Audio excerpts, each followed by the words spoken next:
The pandemic has radically changed the world as we know it, and the actions we take today as we work to recover will define our generation. Now is the time to think what history would say about this crisis. 2020 has been challenging on a lot of levels, as economic, environmental and societal frailties have been laid bare. But it's also proved that when we need to, we can act rapidly and restructure our lives. The recovery from the pandemic is an opportunity. We can see rays of hope in the form of a vaccine, but there is no vaccine for the planet. Nature needs a bailout.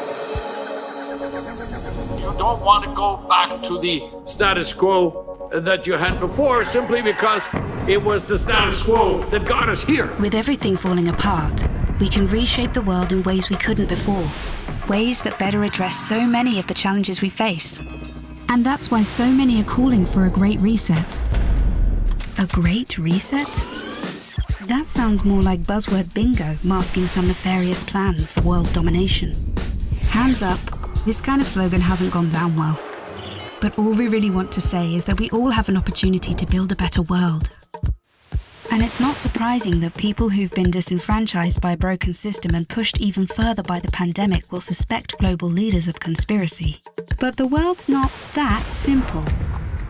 Every one of us has differing priorities, values, and ideas. That's part of why solutions are so hard to come by, and why we all need to be involved in the decision-making.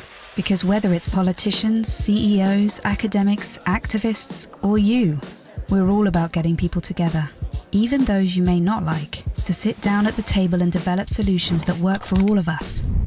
But we need enormous trust between the private sector and the public sector for this to actually work. That trust is hard to come by. It's time for people to work together, listen to each other, and build this trust, so we can move towards a better world. And we really need one. Because while the pandemic affects us all, it's clear it affects some more than others. The first people who are hit are the people at the front, those who are vulnerable. It is those on the front line who take it first, and that is simply unacceptable. See, at the start of 2020, 1% of the world's population owned 44% of the wealth. And since the start of the pandemic, billionaires have increased theirs by more than 25%, whilst 150 million people fell back into extreme poverty. And with climate change set to dwarf the damage caused by the pandemic, the message from 2020 should be abundantly clear. Capitalism, as we know it, is dead. This obsession that we have had with maximizing profits for shareholders alone has led to incredible inequality and a planetary emergency. But no one can do this alone, and top-down approaches won't get us anywhere, because everything we've learned in our work has shown us that diverse voices lead to better results. And it's for these reasons that the Forum talks about something called stakeholder capitalism, which would shift businesses away from just profit.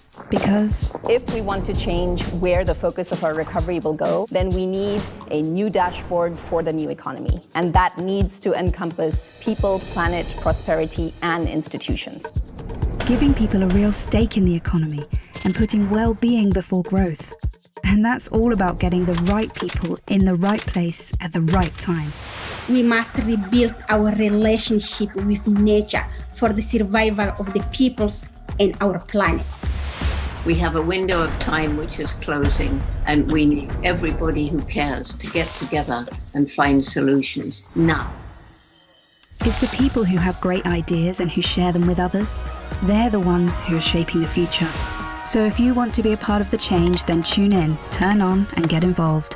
Follow the Davos Agenda, right here, online, on YouTube.